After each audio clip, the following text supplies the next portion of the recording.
Right now, there are a lot of people looking for a revolutionary leader.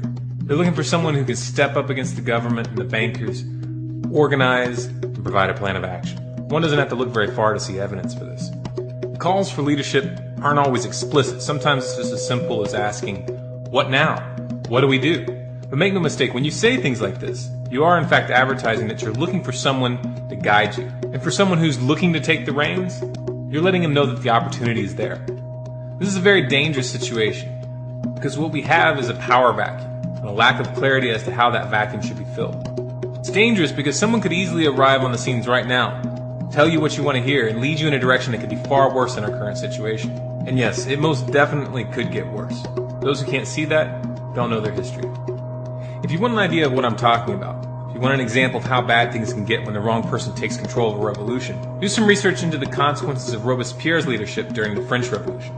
Contrary to popular belief, it wasn't just the nobility being executed in droves during this period, but in fact anyone and everyone who dared to disagree with him and his policies.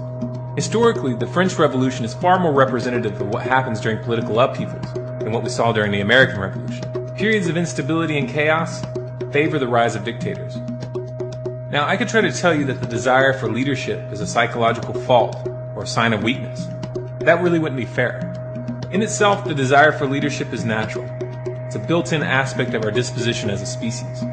Just like wolves and gorillas always end up with alpha males and alpha females, humans will probably always have a tendency to have a leader of the pack to some degree. The question is, what will be the nature of that leadership?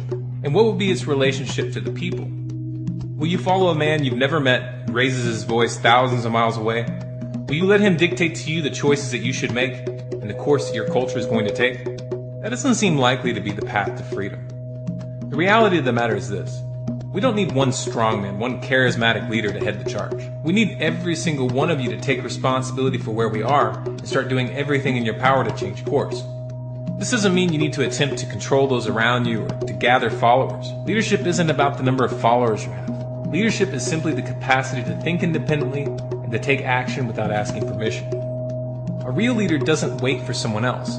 They do what needs to be done because they feel it's their duty. What we need right now aren't demagogues and sycophants, prophets and disciples. These are all manifestations of a paradigm of subservience and intellectual immaturity.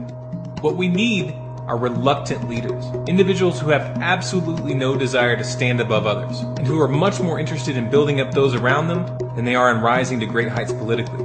If you don't see someone like this around you, the answer isn't to complain or to criticize those around you who are trying but fail to live up to your expectations.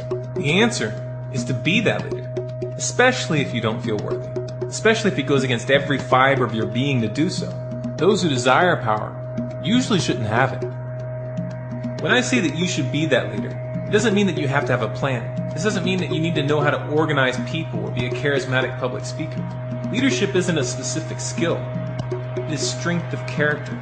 Rosa Parks was not a trained orator. She didn't have any experience managing political movements or media campaigns, and she didn't have to.